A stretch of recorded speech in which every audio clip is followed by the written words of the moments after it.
ठीक है.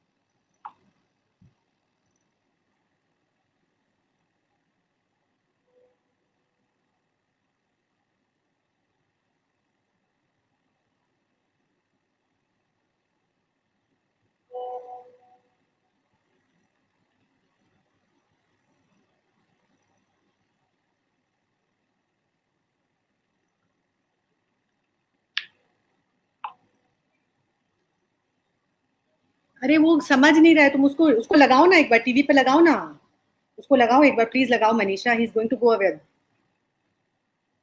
Okay then start the live. हाँ ओके. नहीं नहीं, हम लोग को ही शेयर करना है, बिकॉज उससे तो बात ही नहीं हो पा रहा है ना. हम्म.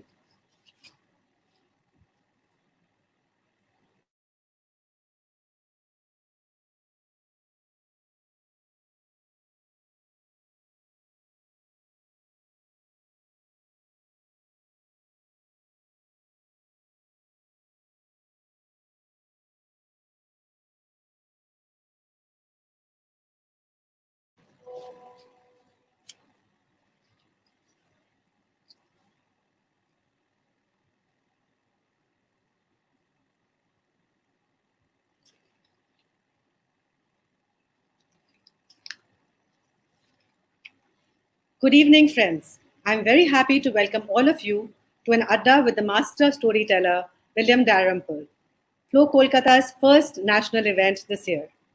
William, we are so happy that you took out the time to be here with us today. Welcome to Flow Kolkata.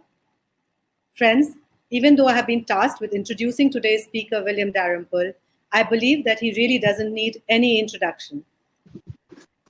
Hi, William. How are you? Nice Very to see you, well. Mr. Nira. Getting Yes, my so cup of tea ready for the next hour. perfect. We're looking forward to having you here with us. So I'm going to I'm go looking ahead. forward to speaking to you. Perfect. He's a world-renowned historian and a writer. I'm talking about you, William. He's No, I can famous hear. yeah. He's famous for making history accessible to the common man. All his books have won multiple literary accolades and awards, including the Duff Cooper Memorial Award and the Hemingway Wolfson Prizes, and many more. His most recent book, The Anarchy, is a history of the Indian subcontinent during the collapse of the Mughal Empire, rise of the Marathas, the militarization, and the rise of the East India Company. And that is going to be the main point of discussion today. William is also a broadcaster and a critic. The television series Stones of the Raj and Indian Journeys, which William wrote and presented, won the Best Documentary Series at BAFTA 2002. He's an art historian and a curator. He has curated the show Forgotten Masters, Indian Paintings for the East India Company. This show showcased the beautiful and important works of Indian artists in UK. He has been a visiting fellow at the Princeton University and a distinguished lecturer at Brown University. He's also one of the co-founders and co-directors of the annual Jaipur Literature Festival. In conversation with him today is Mr. Avik Chanda. Avik is an accomplished author. His literary works have been published in many international journals. His latest Hi, book. Avik. Hi, William. Long time no see. Hi, Avik. So, Avik's latest book, Dara Shuko, The Man Who Would Be King, has been on the national bestsellers list. Avik is also an entrepreneur and a visiting faculty at IIT Delhi and XLRI. Thank you, Avik, for being with us today. It's a real pleasure. Thank you. And now, my friend, Samira and Avik, do you have my PowerPoint? And can we get that up on the visible? yes, that PowerPoint is with us, and we'll put it up in as soon as you start the presentation. Very good. Excellent. Perfect. I'll just have to say move or forward or something like that. Next slide. Yeah, next slide. Fine. And now, my friends, I'm happy to announce that we also have with us today our national president, Ms. Janvi Fukan.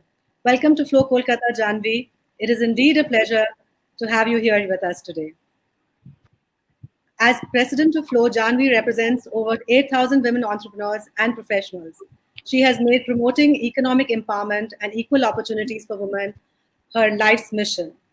Janvi has also been involved with the rehabilitation of trafficked women and has worked with the artisans and weavers of Northeast India. Janvi is a recipient of the FLOW Outstanding Women's Achievers Award and has founded 2 National Tourism Award-winning companies, Jungle Travels India and Assam Bengal Navigation Company. Janvi, can I please request you to address all of us here today?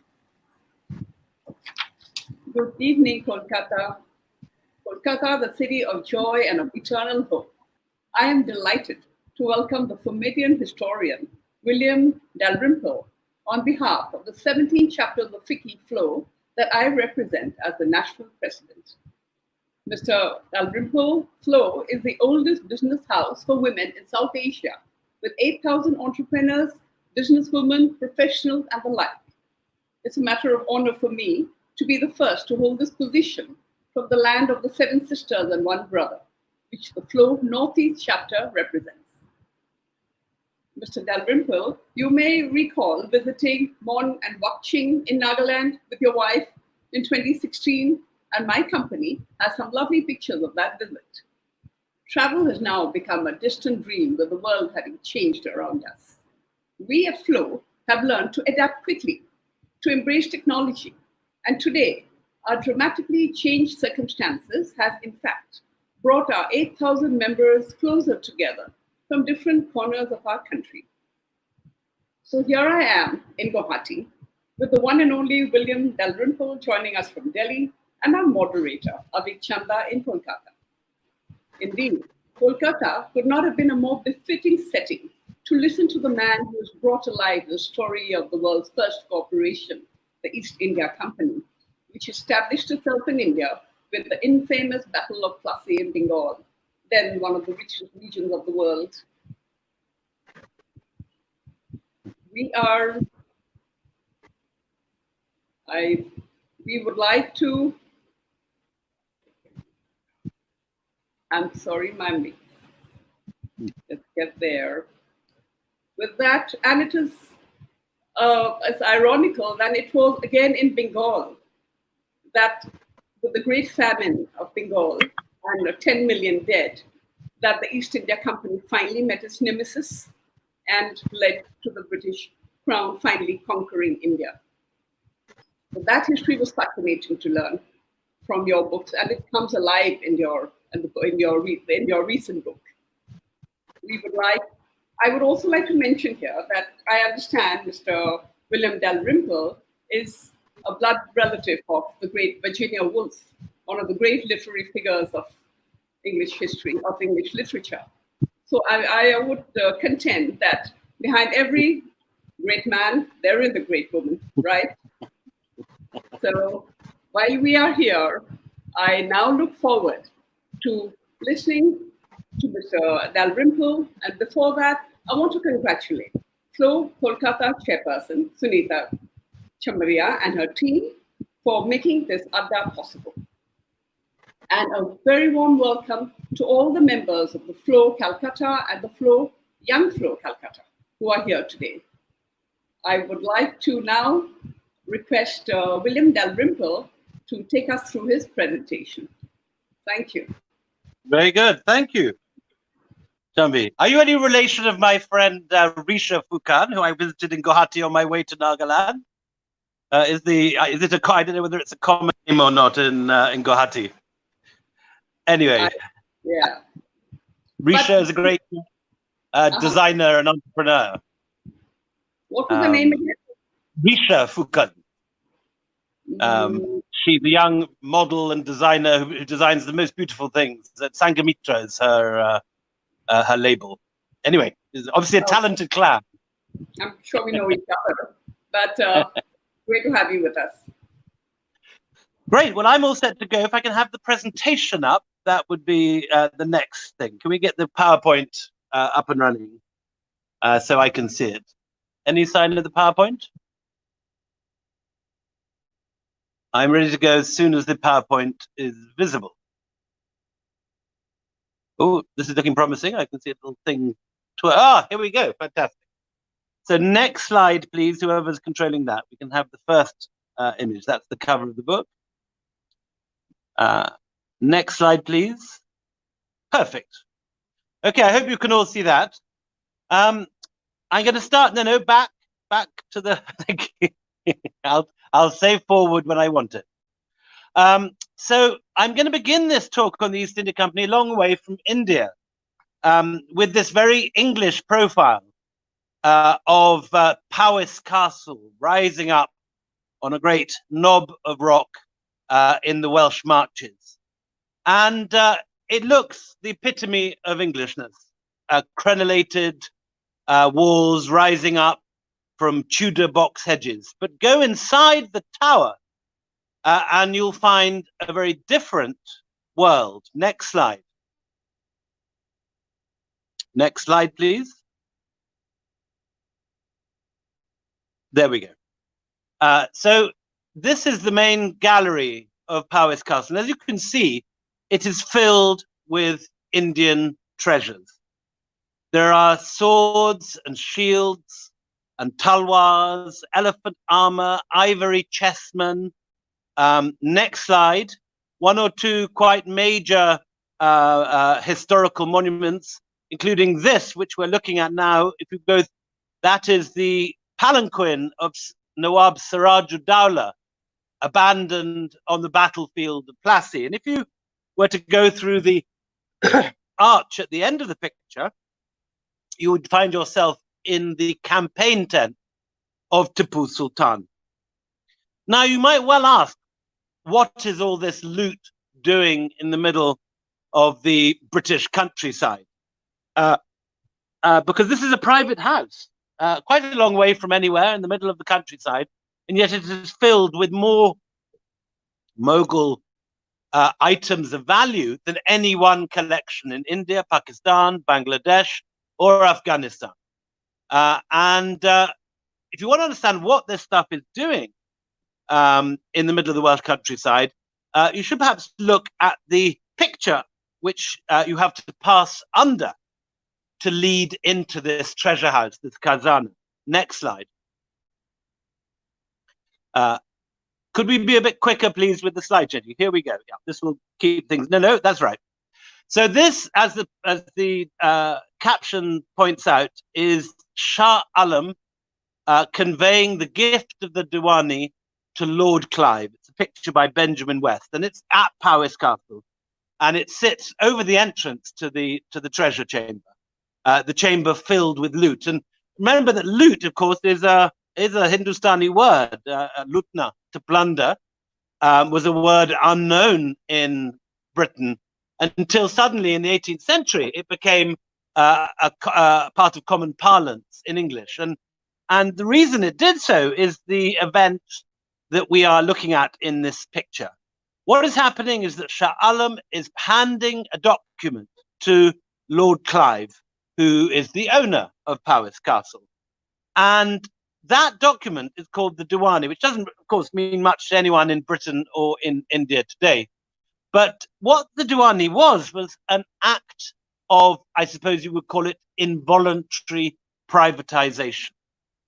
And it gave the right to not the British government, but to a private company, the East India Company, to collect the taxes, to manage the mints and finances of the three richest provinces of the Mughal Empire. Now, today, of course, if you think of rich provinces of India, you might think of Maharashtra or Punjab or Gujarat, think of the West and the North. But in the 18th century, it was very emphatically the East, Calcutta, Bengal, Bihar, and Orissa, which were the focus of wealth in India. And the reason for that was the textile trade. Bengal had 1 million weavers, and those weavers were producing the world's best quality, most innovative, and most in-demand textiles that you would find anywhere. And the Mughal Empire at this point was the world's richest manufacturing force. Mughal India controlled 40% of the world's gross domestic product. For the first time since probably the Roman period, India was the world's largest manufacturer, the world's richest country. And I think, you know, we've all been so, in a sense, indoctrinated by Bollywood that we think of the Mughals in terms of the Taj Mahal and Aishwarya Rai dropping pieces of mango into Hrithik Roshan's mouth, and you know, we've romanticized and Bollywooded it. What we forget is that the Mughals' main achievement was to turn India into the world's leading manufacturer, with the leading share of GDP in the world, greater even than China. And so when you look at the Taj Mahal, really, you shouldn't really look at it as a monument of love, although it can be interpreted that way. It's also a monument, in a sense, to Indian manufacturing, and that's where the money came from. The reason that the East India Company was in India at all, or the French Compagnie des Indes, or the Portuguese, or the Dutch, or the Danes at Serampore, the French at Chandanagar, and so on, was this wealth. India was a spectacularly successful manufacturing hub, which is not, of course, how we usually think of the Mughal Empire. We think in terms of decadence and nawabs and palaces and tombs, but we're missing the point. This was a very, very rich country producing extraordinary goods. And this was the reason that the company came here in the first case. And over the next half hour, I'll be telling you the story of how it came to be that one English company from one small country on the edge of Europe, by no means at the time the company was founded was England or London the center of European commerce or European money making. Indeed, the opposite is true. England was something of a peripheral country to Europe in the end of the 16th century. And yet one company out of one building, next slide, please. You can have a look at the building that the East India Company was run out of. Could we have the next slide, please? Could whoever's managing the slides be a little bit more awake, or we won't get through this lecture. Here we go. Here is the next slide. This is the East India Company's headquarters in Leadenhall Street. As you can see, it's just 5 windows wide. It's no palace. It's just an office block. It's not even the 2 buildings on either side, the tall buildings which rise up to 4 stories. It's just the 3-story building in the middle. Out of that building, which at the time of the Battle of Plassey had only 35 permanent staff, out of that one building came the organization which succeeded in replacing the Mughal Empire as the primary power in India. A story, in fact, so improbable that if you suggested it as a Netflix plot, as a documentary for Netflix, I don't think anyone would believe it. How could one small business in one small capital in a street in London end up replacing the mighty Mughal Empire? But that's what happened. And I'll tell you over the next half hour how it happened. Okay, next slide. We're going to go back to the beginning of the story and go to the founding of the company. Now, this man, Sir Thomas Smythe, is the man who got the whole thing going. He's in some ways the kind of Vijay Mallya of Elizabethan England, son of a rich man, inherited a fortune, which he quickly increased. His father used to run the London Customs. He used the money that his father had made to found the Levant Company, importing spices and currants from the Greek islands and from Aleppo and Cairo on the edge of the Arab world. And Sir Thomas Smythe did very well with this business and made a considerable sum of money until in 1598 he had a problem. The problem was that the Dutch had decided that they could take their boats round the Cape of Good Hope and sail directly to the spice manufacturers in Indonesia. That's the island of Run, a small island off, not so far from Bali, where the world's nutmeg came from. And these early Dutch voyages were so successful that they managed to produce spices in the European marketplace at a fraction of the cost of the spices that Smythe was buying from the Arabs, which of course had to pass through many middlemen on the way, through pass over camel caravans, through the Sinai, at each stage being marked up each time they changed hands. And the Dutch cut through all that. They just sailed around the Cape of Good Hope, bought the stuff directly from the producers, and produced fresher, larger quantities of spices at a fraction of the cost. And so Smythe could have just packed up and decided that this wasn't a business that was worth fighting the Dutch for, but instead he decided to take them on. And on the 22nd September, 1599, next slide please, he called a public meeting, and he gathered the, next slide please, he gathered the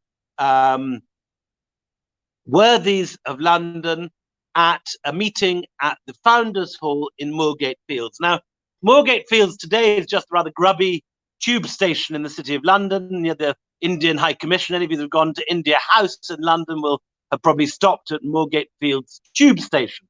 But in those days, Moorgate Fields were fields. They were agricultural area outside the main city of London. And in the middle of these fields was a large hall, which Smythe decided to hold the first meeting of the East India Company. And here is a list of the people who attended. We have all the details of this meeting, including the amount of money, which is what this list is, that the people gave who attended the meeting. And the first man's given, I think, £200. The next man's given 1,000. The Lord Mayor is the first name on the list. And it goes on for 15 pages, people subscribing money to the company. And initially, it's the big merchants and the big ship owners and the pirates and the privateers. But after a few pages, it moves from the kind of big money, £1,000, £500 donations to some small mum and dad businesses, people that describe themselves as vintners, skinners, haberdashers, and they're giving £5, £7, and so on, small amounts of money. But it's enough to found the company. And the next week, Smythe engages, next slide, please, a gentleman called Sir James Lancaster, who's just come back from the Moluccas, although he sunk the ship, top left of that picture, which took him and lost his crew to cannibals on the way back. So not necessarily the optimum choice of a man to run the first voyage, but there was no one else who'd been there. So he was the only choice. And he and Smythe went to Deptford, looked at a few ships. They rejected a creaky old hulk called the Mayflower, which of course then went on to play history traveling in the opposite direction. And instead they bought a boat called the Scourge of Malice, which sounds like it should be Jack Sparrow's flagship from Pirates of the Caribbean. But this, in fact, it was a real ship that existed. The company bought it, refitted it, and renamed it, because obviously the Scourge of Malice was not quite the ID that they wished to give out for themselves. They were not pretending to be pirates. They wanted to be a respectable trading business. So they called the ship the Red Dragon. And in 1600, the voyage set off. Didn't have a very good start. Lancaster got becalmed off the coast of Dover, and people came and waved and laughed at the ship sitting there, unable to leave even the English Channel, never mind make it to India. But in due course, the wind picked up. They sailed all the way there. And just as they were coming to Indonesia, they found a Portuguese ship, a carrack, coming in the opposite direction. And as half the crew were pirates, and Lancaster was too, they simply raided the Portuguese ship, transferred the contents into their own hold, and then sailed home again. And they arrived back in 1601 and sold the contents of the ship, the spices that they'd taken from the Portuguese, for £1 million. This is obviously a vast sum of money in Elizabethan England. It was enough to power the East India Company for its first 30, 40 years, giving a huge profit to all of the investors who'd turned up at the meeting and promised money. However, the Dutch were always ahead of them. The Dutch had started a bit earlier. They had better financial instruments. They had better sailors than Sir James Lancaster. And when in 1630 or 40, the Dutch and the British East India Company came to blows over the spice trade, it was basically the Dutch who won the battle. And there was a treaty when the island of Run was handed over to the Dutch, the source of all the world's nutmeg. It seemed like a big defeat at the time. As a sop, the English were given a small muddy island in the middle of the Hudson River in North America called Manhattan, which obviously in the long term was a very good investment, but at the time it seemed like a bit of a defeat. And the company has to redesign itself like a new startup that isn't quite working. The company had to find a new business model. And instead of the spices, they decided to focus in 1640 on textiles coming out of India. So they moved from being a spice business focused on what is today Indonesia to a textile business focused on what is now Bengal. And as I said earlier, Bengal was then the richest province of the Mughal Empire, the source of all the money that powered those magnificent Mughal buildings rising in Delhi and Agra and so on. And particularly it was the state-of-the-art Bengali textile trade. Mainly simple white cottons produced with great high quality and extreme low cost, but also kalamkaris and silks and beautifully embroidered Mughal hangings, which were sought in Paris and Rome, across Europe. And soon the English East India Company is effectively becoming the shipping agency of the Mughals. They managed to get the edge on their competitors, and they are moving Mughal textiles around the globe. And they do this so successfully that by the 1660s, by the 1700s, there is actually deindustrialization in Mexico, as far away as Mexico, because the amount of cheap Bengali imports being sent over to the New World by the East India Company. Soon the company has enough money to build a new office. Next slide, please. This is the wooden buildings of Leadenhall Street.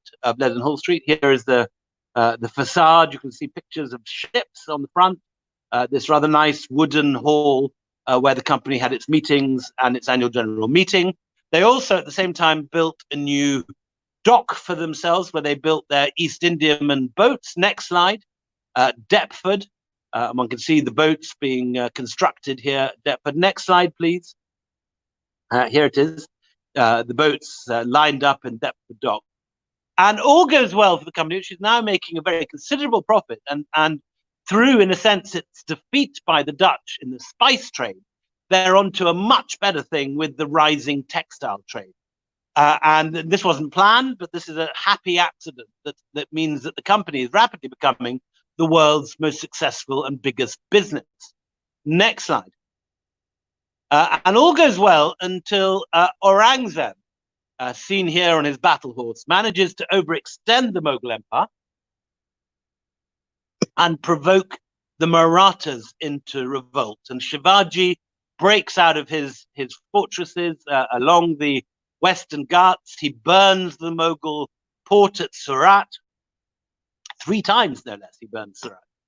And simultaneously with the Maratha eruption, there come the risings of the Jats and the Doab and the Sikhs in the Punjab, and everything is beginning to fall apart. But in the middle of it, Delhi, next slide, is still the biggest city in the world. Next slide, please. Whoever's controlling the PowerPoint, please be a bit quicker because this is slowing everything up. Here we go. Here is the Red Fort in Delhi.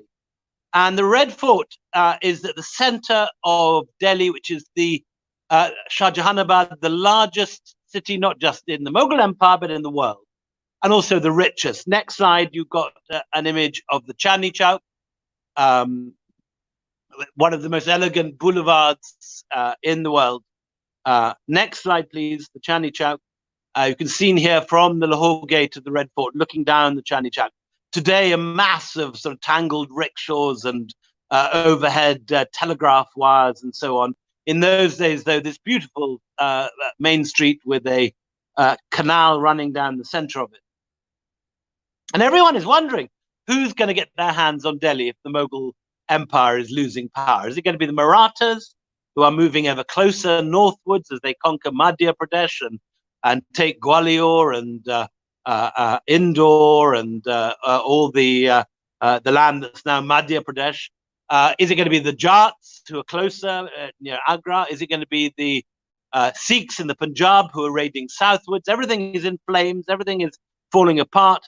But in the end, it's none of those three. It's not even anyone from India. Next slide. Because at the same time as all these uprisings are taking place in India, this character, Nadir Shah of Persia, has just seized power in Isfahan.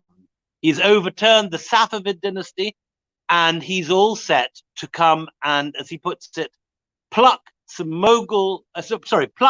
golden feathers from the Mughal peacock's tail. And he wants to basically loot India, to take the wealth. He doesn't want to rule it. He has no intention of coming to rule India. He just wants the cash to fight his real enemies, who are the Russians and the Ottoman Turks. So in 1739, he invades Afghanistan. He takes Kandahar, takes Kabul, comes down the Khyber Pass because there's no opposition, and he takes Peshawar and Lahore. At this point, the Mughals finally realize they've got a major problem. They call Nizam ul-Mulk, the governor of the Deccan, up from the south.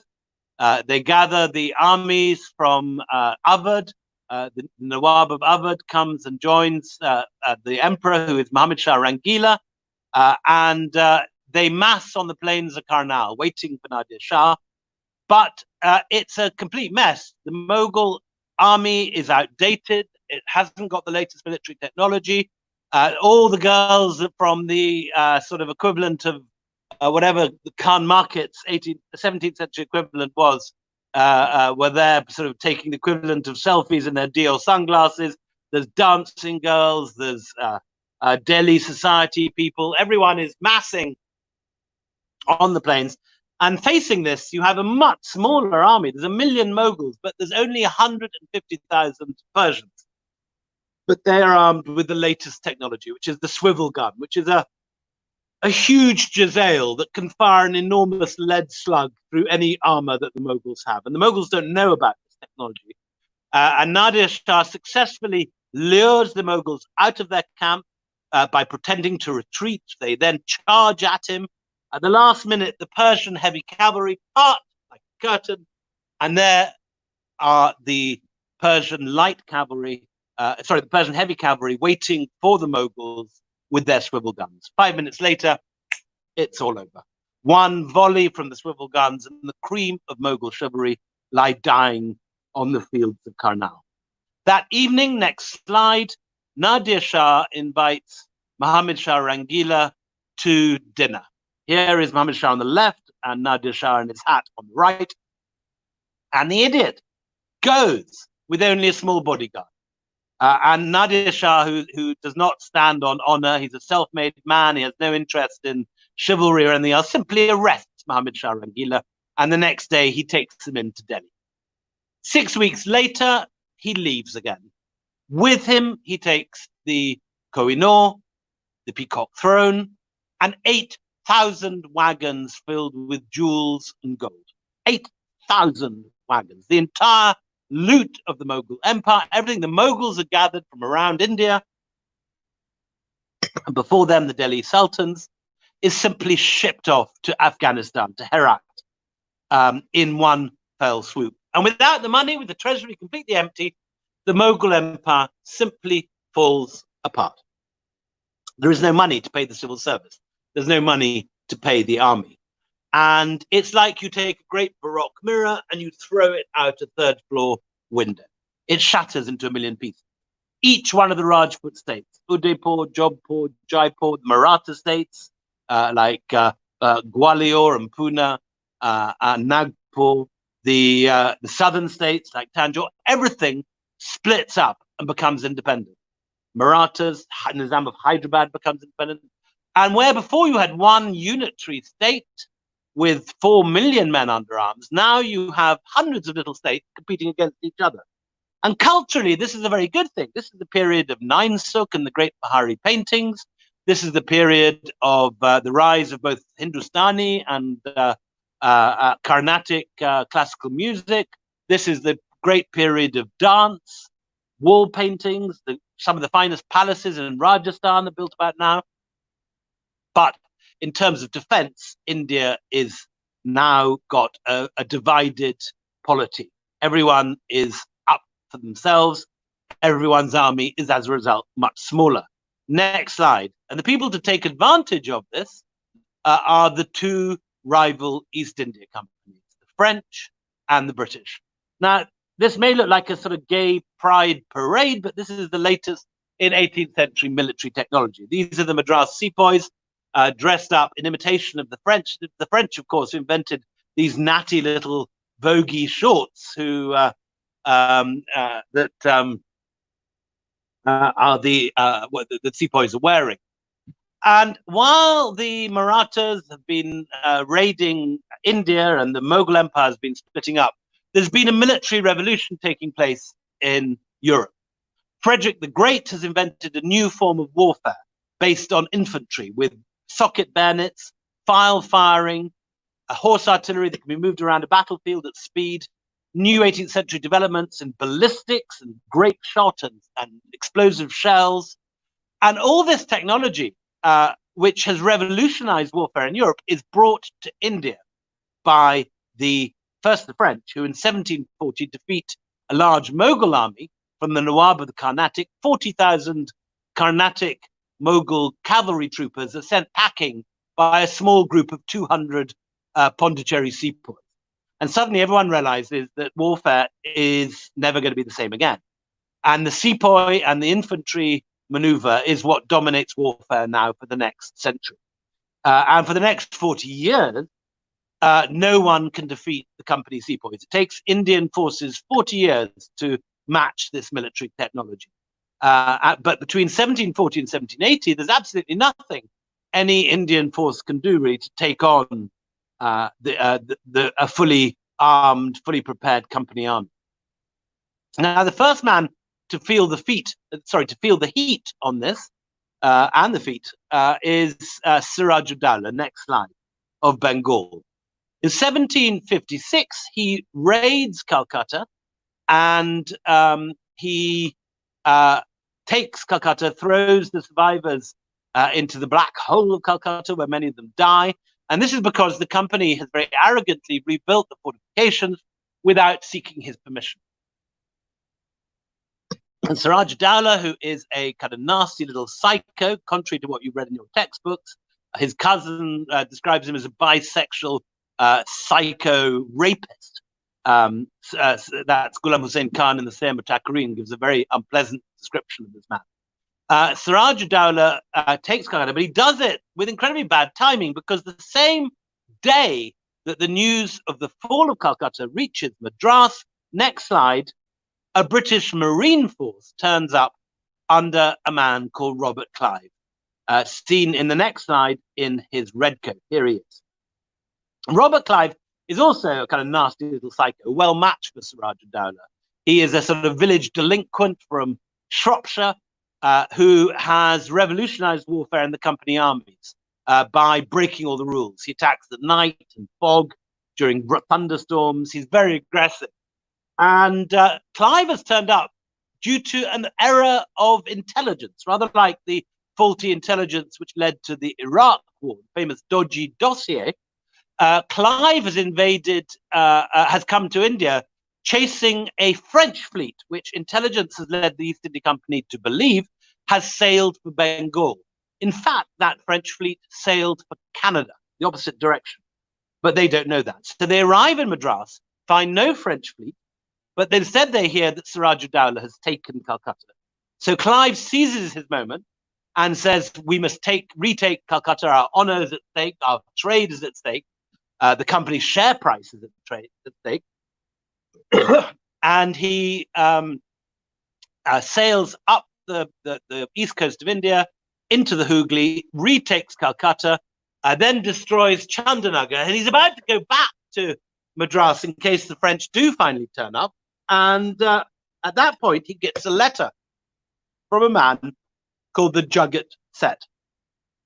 Now, the Jagat Seth is the leading Marwari businessman and banker in Bengal, a brilliant financier who's invented new methods of money transfer, which allows the tax revenue of Bengal to be sent up to Delhi virtually by hundi, rather than literally by moving it into crates and onto carts and moving it all the way from Bengal to Shahjahanabad.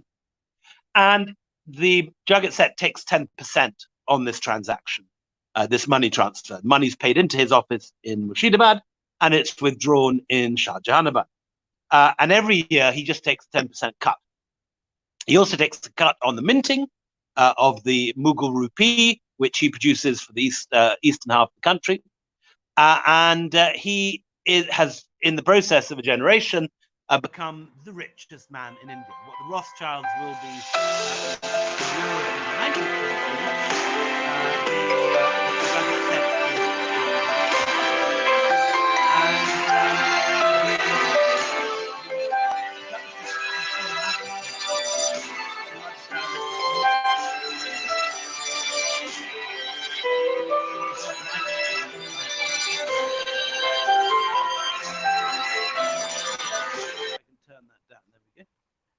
remind me to turn on the sound at the end. And the Jagat Seth sends a message to Clive saying, if you get rid of Siraj Dowlah, I will pay you £2 million personally, and I will pay the company £2 million in commission. And Clive, without even bothering to check with Madras, never mind London, does exactly this. He sends the money. He takes the money and he marches north to Murshidabad.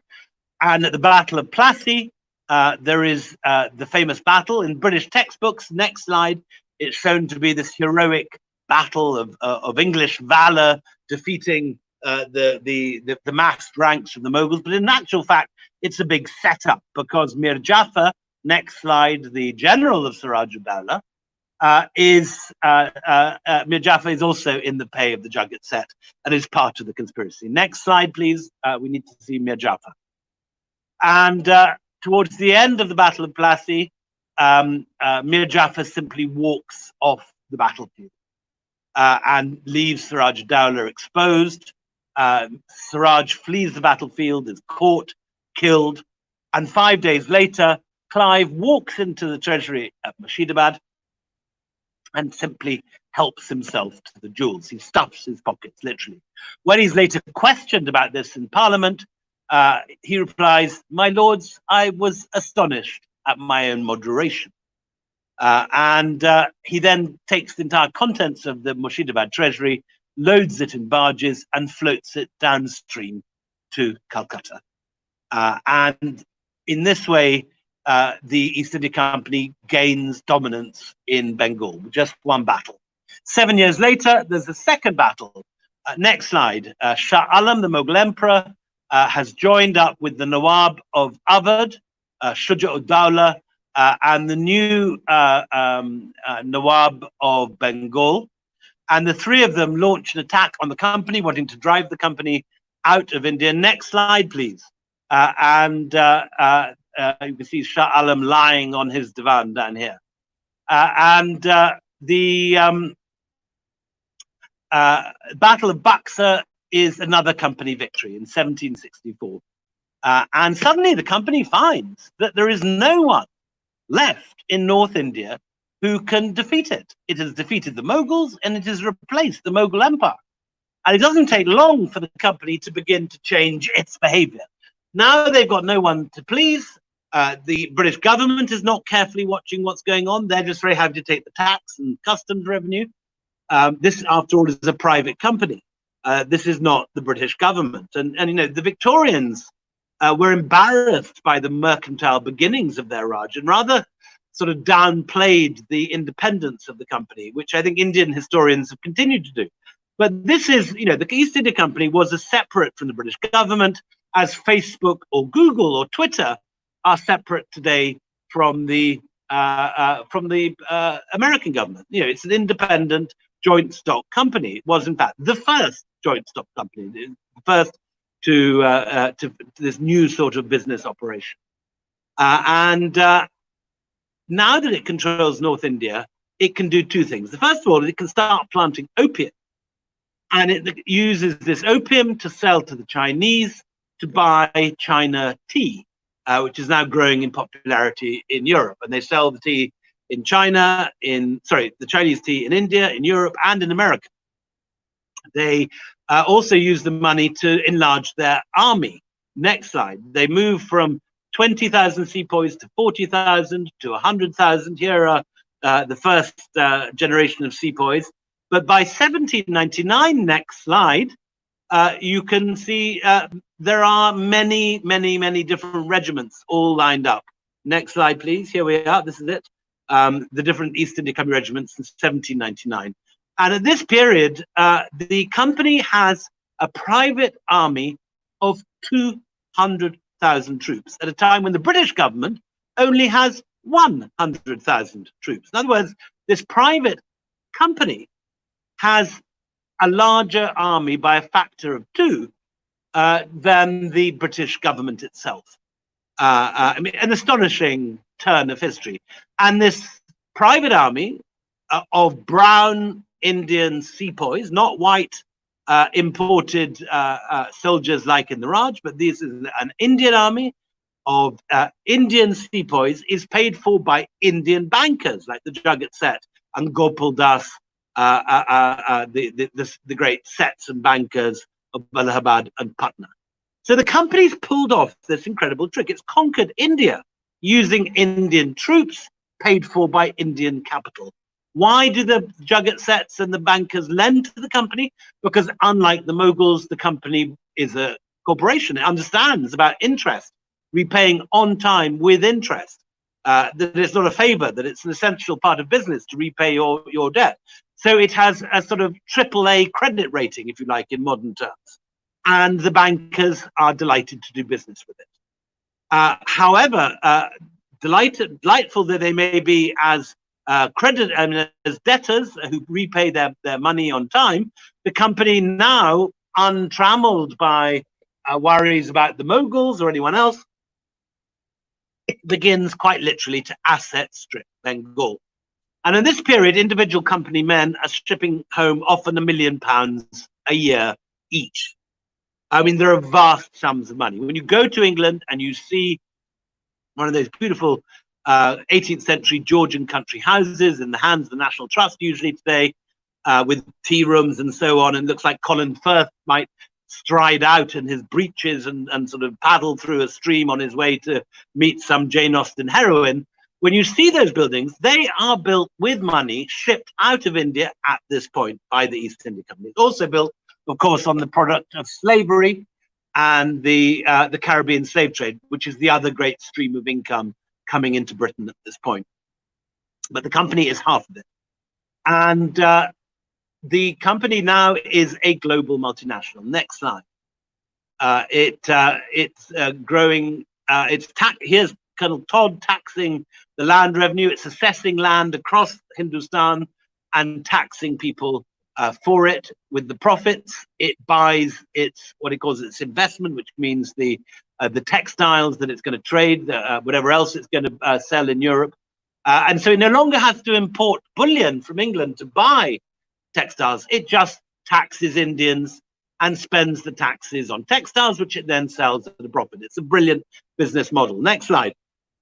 It also, as I said, grows opium, which it sells in China and sells in India, in Europe, and in America. And this is the Boston Tea Party. And here is the East India Company tea being poured into Boston Harbor because America is also one of the great destinations of China tea, one of the sources of East India Company wealth. By this stage, the company has its own flag. Next slide, which became the model for the American flag. Next slide, please. And it also has an enormous palatial headquarters in Leadenhall Street. Next slide. The old wooden building we saw earlier, then the 5-window wide office block that we saw later has been replaced. Next slide, by this extraordinary palace the size of Buckingham Palace. Inside, next slide, the the director's boardroom is the room from which India is ultimately controlled. Next slide, please. The boardroom here is, if you like, what Racecourse Road is today, where Mr. Modi sits and makes his decisions. In those days, it's from an office block in London. Next slide. Meanwhile, the company is increasing its fleet. It has one dock in the East India docks where Canary Wharf is today, and it has another dock where it builds its East India Companymen at Brunswick. Next slide. And by this stage, it's building 700 clippers a year to ship textiles, tea, and opium across the globe. So it's now turned from this small, stumbling English business into this vast multinational corporation that's richer than most countries. And like Amazon today, which is Amazon's profit today is 1 trillion already. The entire GDP of India, to compare with that, is 3 trillion. In other words, Amazon alone is worth about a third of all the manufacturers of modern India. In the same way, in the 18th century, the East India Company was richer than most states, and it knows it can do anything it wants. Not only does it have a bigger army than Great Britain, it has the ability to bribe MPs. And the first ever case of corporate bribery takes place in 1697, within a century of the founding of the company, when the company is caught offering share options to MPs. The company goes on to invent corporate lobbying, like the same sort of thing that Tata and Reliance and ExxonMobil in DC and so on get up to today, this business of changing government policy because of corporate need. This is an East India Company invention. This is the legacy of the East India Company. It also simply stuffs Parliament with its returned nabobs.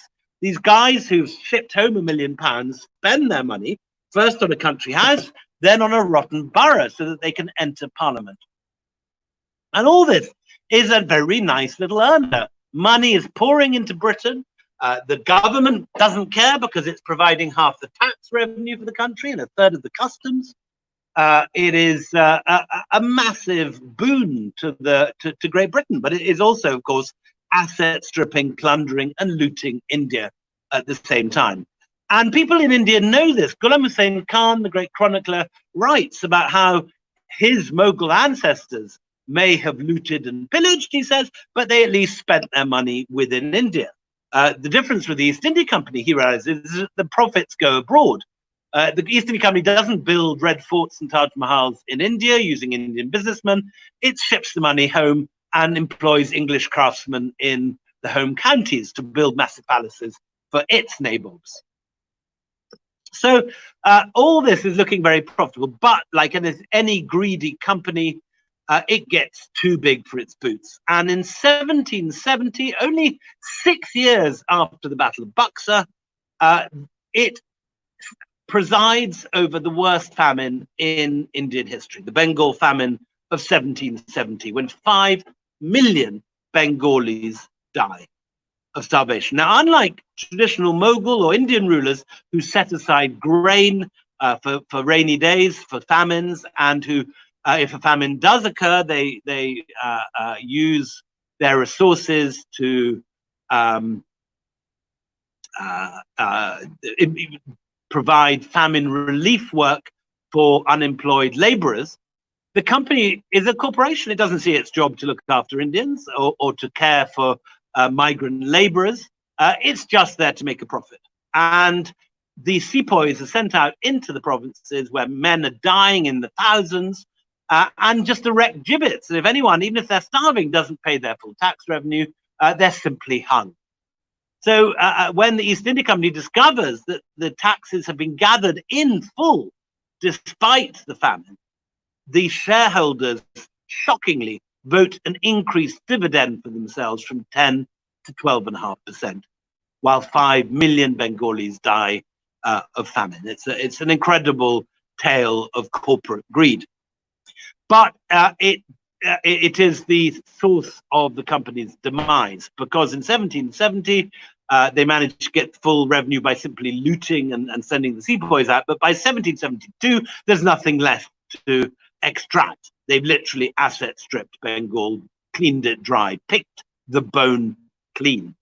And in 1774, the news comes that there is no revenue coming in from Bengal because everyone is dead or dying and starving. And the company's share price drops and there is a run on the banks. It's like the subprime collapse of 10 years ago, but much worse. 30 banks collapse across Europe. The chairman of the company goes bankrupt, as do many others. And the company has to go first to the Bank of England, then to the Parliament to bail it out. And eventually in 1774, in the Regulating Act, the state, Great Britain, buys into the company. And it changes from being a libertarian, unregulated libertarian company that can do what it likes to becoming what we today would call a public-private partnership because the government owns half the shares. They bailed it out and they now have a controlling influence. So they now appoint the Governor General. And what you see over the next 50 years is a gradual diminution in the commercial element of the company as it gradually becomes more and more of a Sarkari hand of the state, less interested in profits, more interested in government. And in due course, its commercial qualities, its commercial function is completely rolled up in 1830, and it becomes just a governing corporation. Still nominally owned by the shareholders, but no longer trading, just governing India.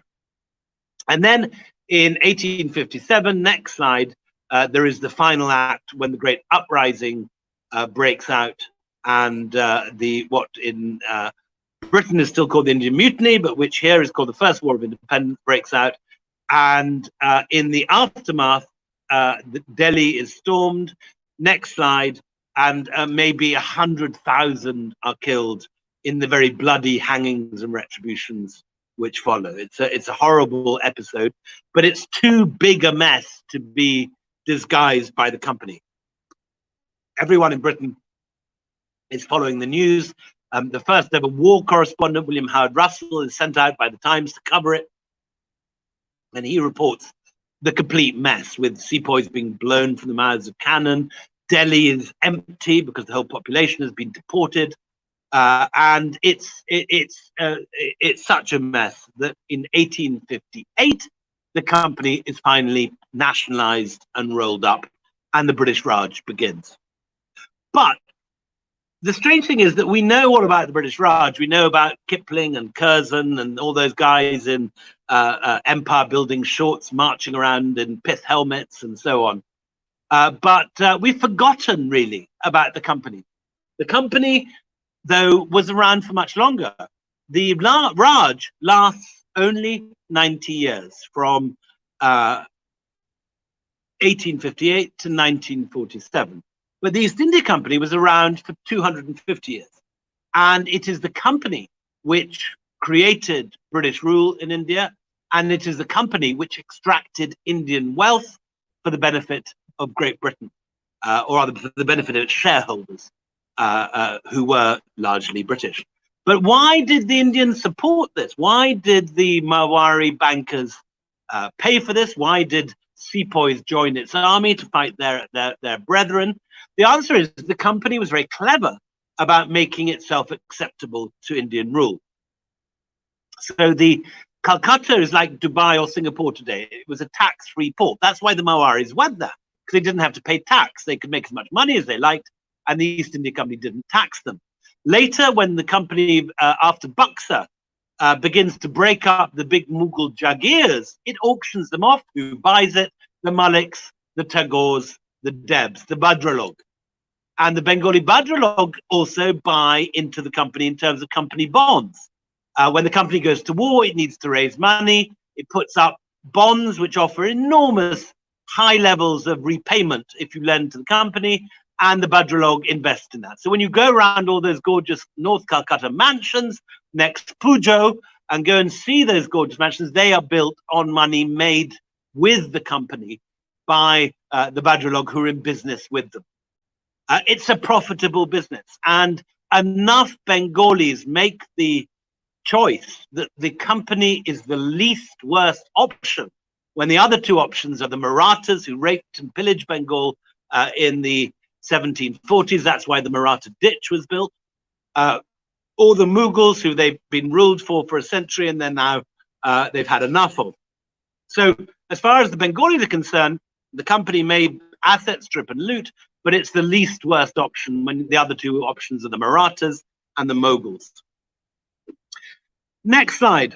I'll just end. This is the breakup of the company with, this is the East India Company House being blown from the mouth of a cannon in the Punch cartoon that marks the end of the company. You can see the banners as East India Company House is blown from the mouth of the cannon. The documents flying in the air read nepotism, avarice, misgovernment, and blundering. Next slide. I'll just end with the impeachment of Warren Hastings. This is the one moment that the British Parliament actually takes the company to court for corruption and abuse of its powers. Unfortunately, they get the wrong guy, because actually Warren Hastings is the most decent of all the Governor Generals, much better than a crook like Clive. But I'm just going to end with the quote, important quote from the Lord Chancellor, which opens the trial of Warren Hastings. He stands up at the bar in Westminster Hall and he says, "My lords, ladies and gentlemen, companies, corporations have neither bodies to be punished nor souls to be condemned. They therefore do as they like." Thank you very much. Cheers. William, that was absolutely fascinating, as always. The last time we met was in February. Now, I can't hear you, sir. I can only hear very distantly in the background. So if there's going to be a question and answer, I'm going to be hard pressed to hear you now. Can you hear me now? I still can't hear you. How do I do this? I've got my audio up. Well, I'm afraid someone's going to have to press some button. I could hear you earlier when the introduction took place, but I can't hear you now. Okay, can you hear me now? I can, if I put my ear very close, I can hear a whisper. But whoever's in charge of the technicals, can you get it back to the settings it was earlier? As I could hear the introduction very clearly, but I can't hear now. Hello, William, can you hear me? I can hear you very, very distant. I'm going to have to put my ear rather unattractively to my phone. This is not the same settings as earlier, I think. We've got something has changed, but okay, I'll just listen like this. Okay, William, if you can hear me, right? Could you? I can only just hear you. Something you've done something to the settings, so it's muted. Well, I'm afraid. I'm not sure what else we can do. Would you? Can you go into the private chat so maybe I can start feeding the questions to you, right? Because I think everybody else can hear me. Yeah, if that's okay. William, I don't think we've changed anything here, so maybe you can increase the volume a little bit at your end. Okay, I think he's just disconnected for a minute. I'm sure he'll be back. Okay, hello. you hear me? I'm back and can now hear you. Okay, lovely. So, William, I was saying that last time we met was at the Bangalore Times of India Litfest in Feb, where I really enjoyed your presentation on the company paintings. This was in a, particularly if we got to the latter part of the presentation, a much darker tone. So it was not just fascinating, but gripping, terrifying, really, the level of exploitation and manipulation that went on. So the way that we're going to proceed with this adda is over the next 20-25 minutes. We're going to have a huge number of rapid fire questions coming at you. In fact, so many that we've actually had to ration them. So without further ado, Janabi, why don't you go ahead with the first question? All right. Thank you. Mr. Dalrymple, that was absolutely fascinating. The way you've taken Thank up you, Joby. the story of East India Company and that perspective that you have shown, that really it was the world's largest global corporation, and how they managed to rule from that building of 5 windows wide and take over one of the oldest civilizations. So many learnings. But in all this, since you had with your deep understanding of India's history, what was the role of the women then? Was there any women or a number of women who could have changed the course of our history, or who had gone against the grain? Were they women who would come to your mind who could have played that? What is the woman's narrative in that? I would like to know. So Mughal women were much more powerful, I think, than people are aware. Mm-hmm. The person to read about this is somebody I would recommend very much for a fiqhi talk, Ruby Lal, who is based in Atlanta. She's written 3 books on Mughal women and is the expert, and everything that I'm about to say is comes from her work. I think colonial historians and particularly those on the Hindu right followed them, tended to see the Mughal women as entirely sexualized objects, as inhabitants of harem who were there entirely for pleasure. That isn't at all the reality. Mughal women, particularly senior begums, were enormously powerful figures. And in a world where the men and the princes were often battling with each other, every generation, the sons would fight for control when a father died. It was often the grandmother who would make peace, bring people together. When Akbar and Jahangir fall out with each other, it's the aunt who acts as the mediator. And important for marriage alliances, obviously Akbar's marriage to all the Rajputs is what brings the Hindu Rajputs in as the main battle axe of the Mughals. Again, I mean, there's a view again on the Hindu right that the Mughals are this sort of predatory, marauding force that sweep down from Central Asia, destroying everything in front of it, all the Hindu kings. The reality is, of course, that by the 16th century, when the Mughals turn up, there's already been sultanates across the whole of India, from Gujarat to Bengal down to Madura. And it is Rajput armies at the front line of the Mughals who conquer these different sultanates. So Bijapur, Golconda, and so on are defeated by largely Rajput armies, which is why today, if you want to see nice Deccan painting, it's a good idea to go to Bikaner, because the Bikaner forces were the ones who raided the library at Bijapur. So you have Rajput armies looting Muslim libraries. So it's a very different thing from the kind of RSS version of it. But women are powerful. In the East India Company, you have big women investors, and as you know from Jane Austen, there's a lot of wealthy widows and so on in English society at this point.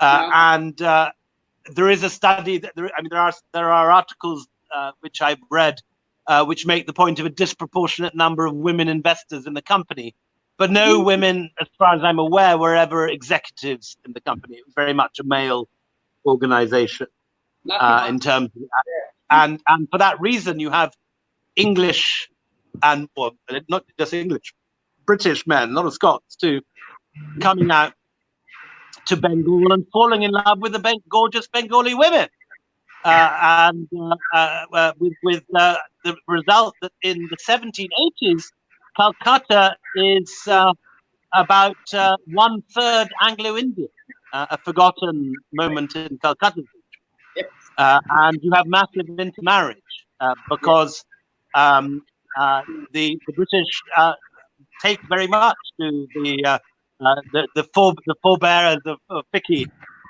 in the city, with dramatic results on the city population, shall we say. Thanks for that. So with that, Sunita, do you want to go with your question? Yes, William, that was really, really interesting. But in the context of the large corporations and multinationals and the fear of them interfering in the political process, in the true will of the people, do you think this is something that can happen today, or is it something that's just something that could happen then, or all of that could revisit us? Is there a lesson in history for us? So, Nira, I don't know which world you're living in if you think that corporations are not influencing politics today. If you think the Reliance and Tata had nothing to do with the election victory of our beloved Mr. Modi, you're living in a different India to the one I live in, I'm afraid.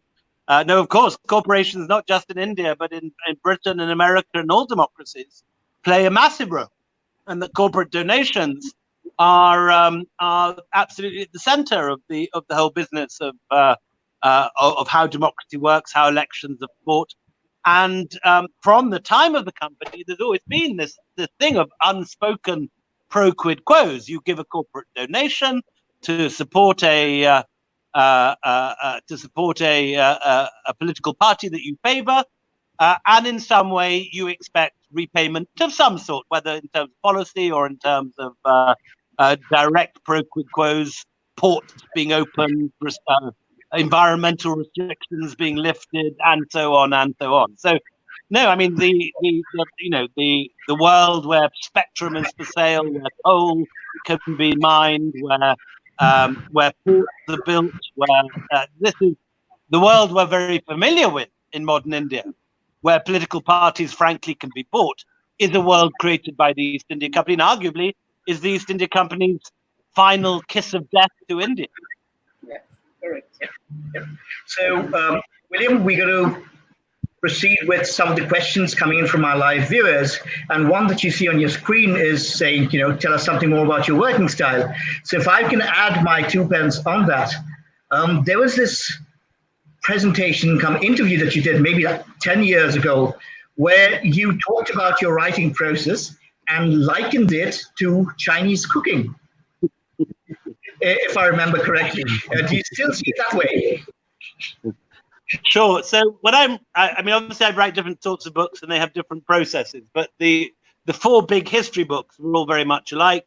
My first was White Moguls, then Last Moguls, then Return of a King, and finally The Anarchy. This is the quartet on the transition from Mughal rule to the company and up to the birth of the Raj. That quartet is now complete. Incidentally, I should mention my greatest collaborator for this was a wonderful translator called Bruce Winnell, who died in January of very galloping pancreatic cancer, without whom I'm much bereft, both personally and professionally. But he did an incredible job, and we just managed to complete that quartet before he died. So I'm now going to be doing something different, which I thought a question to ask you what I'm doing now. To give you a quick answer about my methodology, I basically spend the year after I publish a book, which is the situation I'm in at the moment, going on a book tour and thinking about what I'm going to do next, reading the secondary material that's available on the subject. And then for the next 2 years, it's into the archive, particularly the Indian National Archive on Rajpath, and the British Library in London,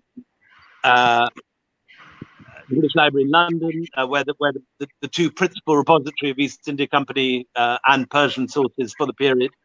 Right. And then I sit down at home and I work through this. Bruce gets on with the Persian translations and the Persian sources.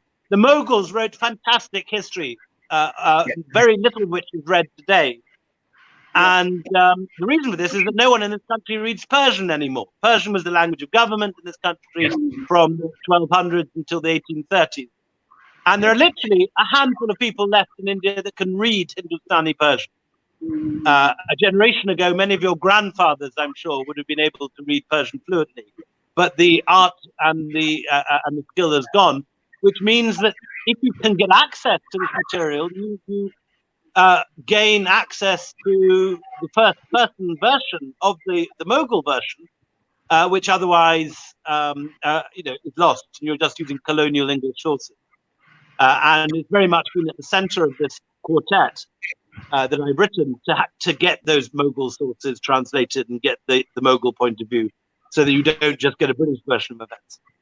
Right. Once I'm sitting down at home, I put it all into card indexes. I have one box for people, one box for places, one box for random topics, and I have a dateline which grows to about 600 pages with references on hand for every event. So the Battle of Plasky, I'll have about 15 or 20 pages of quotes from different sources, all in one place, all ready, cut up and diced. And this is a very slow and painstaking process, hence the comparison with Chinese cooking. You're moving slowly through the sources, cutting them up, dicing them, and marinating them, so to speak. Right. And then when you actually come to write it, it's hopefully very quick. You just shove it into the wok, stir fry it, and 9 months later a book appears. That's the idea. Lovely. William, another question for you. Of late, there's this tendency amongst certain factions, which will go unnamed, to rewrite history. So Akbar is no longer great. Tipu Sultan should be taken off the history books. Dara Shikoh, good for him, is resurrected and almost recoronated, right? What's your view on all this? So people have always understood history through the prism of the present. This has happened throughout human history. As the present changes, the view of the past changes with it, and that is entirely legitimate as long as it's based on historical primary sources. To give you an example from my own work, the collapse of the company when it went bankrupt in 1770 was something which is barely written about in most sources because the British government bailed it out. But after the subprime collapses of 10 years ago, suddenly it's something we understand. This way, the whole business of pandemics, I'm sure historians writing history in future over the next 10 or 15 years will be far more aware of plagues and pandemics than they have been up to now. It's something that suddenly seems relevant and important. So to look at history with fresh eyes from the point of view of the present is something that's always happened. It's not a new tendency. It's not something restricted to India. But it has to be based on real historical sources, not on political prejudice or racial prejudice or religious prejudice. And just because you don't like Hindus or Muslims or Jains or Buddhists or whatever your particular prejudice may be, take your pick, or don't like black people or white people or brown people, doesn't mean you can just make stuff up. And there's been a bit of that going on lately. Yeah, absolutely. Question from Shruti Mala, and she's talking about whenever because your books are so engaging, at times it feels almost as if you can see those characters appear in front of you from life, right? So are they all completely factually based, or is there a little bit of imagination flowing into them? So this is a question I only ever get asked in India. And the reason is that so many of your historians are so fabulously boring. I'm sorry to say this, but Indian academics have over the last 50 years had a genius for killing off the most exciting and wonderful historical stories in the world. And I think that's partly due to the fact that there was this very strong leftist take in most Indian academia. Yes. And in the leftist understanding of history, the Marxist understanding of history, what matters is economic and social forces, not individuals. With the result that characters and individuals have been weeded out from Indian history and replaced with unseen economic and social processes, which doesn't make for very readable history. I'm writing exactly the sort of history that anyone else writes anywhere else in the world. With you know, I take in economic and social forces, but I also take in the factor of individual personalities. You know, obviously the present would be different if Amit Shah and Mr. Modi did not exist. There we have an example of a particular combination of characters that, for better or worse, whether you love them or hate them, have changed the nature of modern India. It's a very clear, plus the third personality of Rahul Gandhi as someone perceptibly weaker and less commanding. And the conjunction of those three personalities has done much to form the present. We know that from our experience, from our understanding of the present. Mm-hmm. We also know that unseen economic forces are at work, the growth of the economy or the recessions or whatever it is. And you know, when we try to understand our present, we try and balance that. The trick to do that is, you know, to do it in the past too. To answer the question, is there any fictionalization? There's no fictionalization at all. This is very strictly history, but it's just using biography. It's using letters and people's notes and also using art. You know, a lot can be told from images, from whether they're Mughal miniatures or 18th century pictures by Tilly Cattle sitting in the Victoria Memorial Museum. Right. These are all very important sources that allow us to have a clearer picture of the past. Oh yes, absolutely. I mean, when you're talking about paintings, I suddenly just remembered this is very interesting parallel in the last Mughal, where you're talking about the very celebrated portrait of Bahadur Shah Zafar, right? And then there is the portrait of one of his sons. Very different characters, swarthy, macho, very sort of militaristic, and even on the basis of bring out the contrast, saying this is the father and this is the son, is far more belligerent potentially, right? Correct. And this is when we try and understand the present, when we try and understand the people in our family or our friends or enemies or colleagues, personality and character obviously are things that we take in. It should be the same when we're trying to understand the past. Absolutely. Well, as you know, history is sort of replete with the what-if questions. So one of the questions that we have from Shraddha is, we talked about the momentous battle of Plassey and then of Buxar. So if either of these didn't happen or happened in a different way, would the entire sort of history be different or materially different in your view? Yes, I do. I mean, there was never any certainty that the company would win. And several times they came very, very close to losing. We know they won, and we have, when we read history, we do so knowing that the company, in a sense, won in the end until it was nationalized. But at the time, no one knew that, and there are many occasions when, if things had gone slightly differently, Buxar, for example, was a very close shave. The British thought they'd lost Buxar, and it was only when the Sujudawla prematurely declared victory and all his generals left their posts that the whole thing went to pieces. Ditto, there's two other occasions in the book that the company very nearly lost. One was after the Battle of Polilur, when the company was defeated by Tipu in 1789, is it? The Battle of Polilur, 1780, the Battle of Polilur. There's a massive defeat of the company, and the survivors fall back in disarray to Madras. Now, if Hyder Ali and Tipu had had the confidence to pursue them, there was nothing to stop them taking Madras, and they would have had control of South India. But they didn't have the confidence to raid Madras, and so they never took full advantage of that victory. Ditto in the final battle in the book in 1803, when the company is confronted by the Marathas.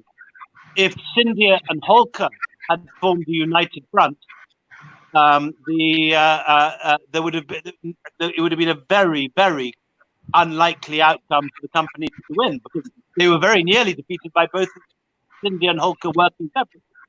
But Scindia did not join with Holkar. We've seen in politics this year what happens when Scindia desert their allies.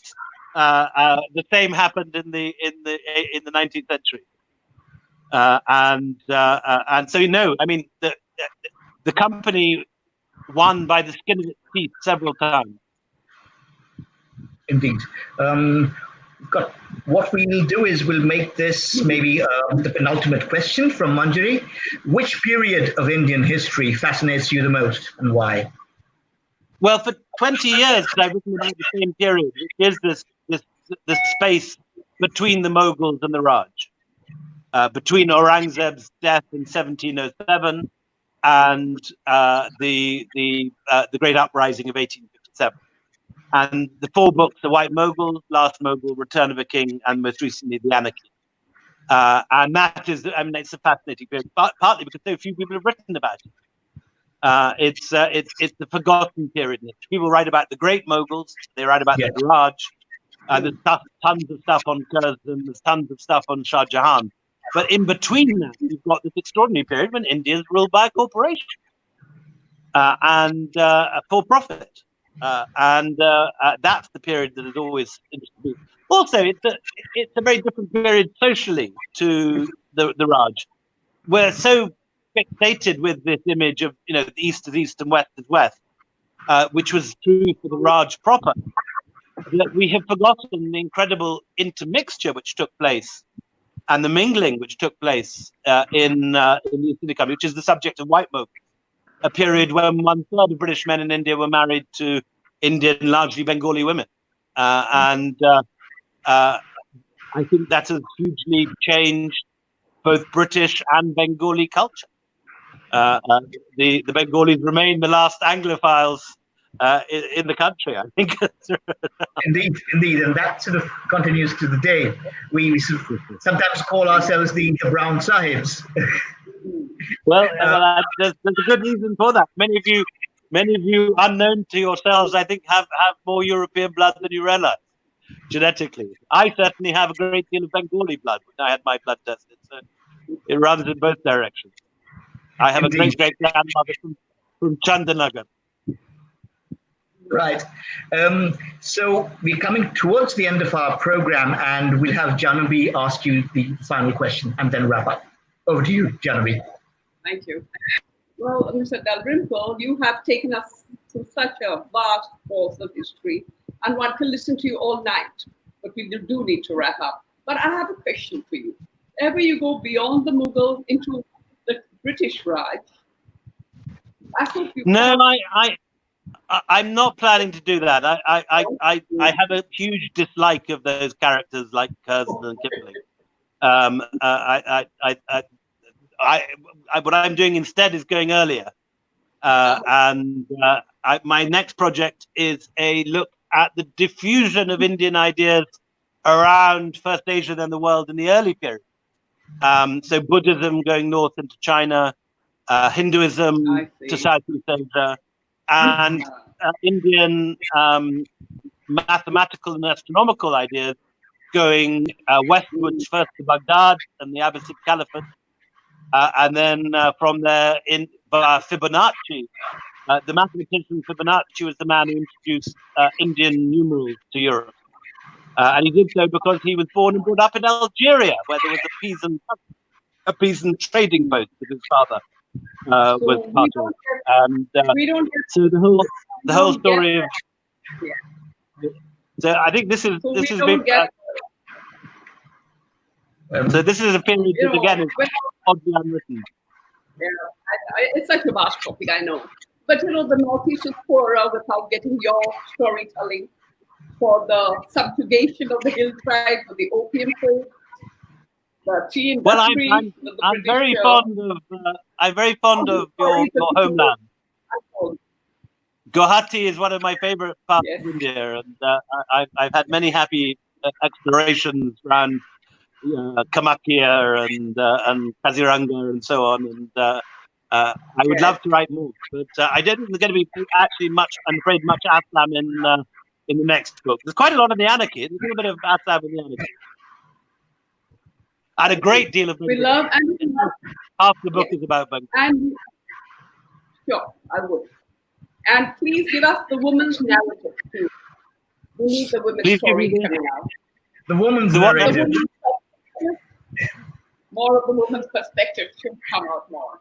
Anyway, thank you very much. You'll find the women's perspective in my book, White Moguls, most prominently. Because Terenisa is the central character in that. So if you want some women's history, that's the one I would point you towards. Okay. I will. Yeah. So that was an absolutely fascinating conversation. William, thank you. We'll have Manjari wrap things up and we're good to go. Thank you, Avik. A very good evening to all our viewers. It's my honor to present a vote of thanks on behalf of Picky Ladies Organization, Calcutta Chapter. Mr. William Dalrymple, your name itself lights up a face, as it reminds me of a name from a fairy tale. Thank you for enriching our members with your vast knowledge and enlightening us with our country's history. A big thank you to Mr. Avik Chanda for adding so much vigor and light to today's session. It's an absolute honor to have both of you with us today, along with our national president, Ms. Janvi Phukan. Janvi ji, it is a privilege to work under your leadership this year. Your vision, mission, and determination is an inspiration to all. We would also like to thank Ms. Malvika Banerjee from the Calcutta Literary Meet for her support for this event. To our sponsors, Damodar Ropeways and Infra Limited. Malvika is watching. Hi, Malvika. Thank you for standing by us. Our media partners and Mark for their help always. Our past presidents and past chairpersons for their vital guidance. To Team Flow and for the enthusiasm, and especially to Manisha and Ritu for the coordination for today's event. And most importantly, to our viewers, our members for attending this virtual session today and helping us nurture your inner spark. Together, let's light up the world. Have a great evening, everyone, and thank you once again. In these times of distress caused by coronavirus, we at Flow Kolkata have decided to felicitate our guests with a donation towards free meals and food relief on their behalf.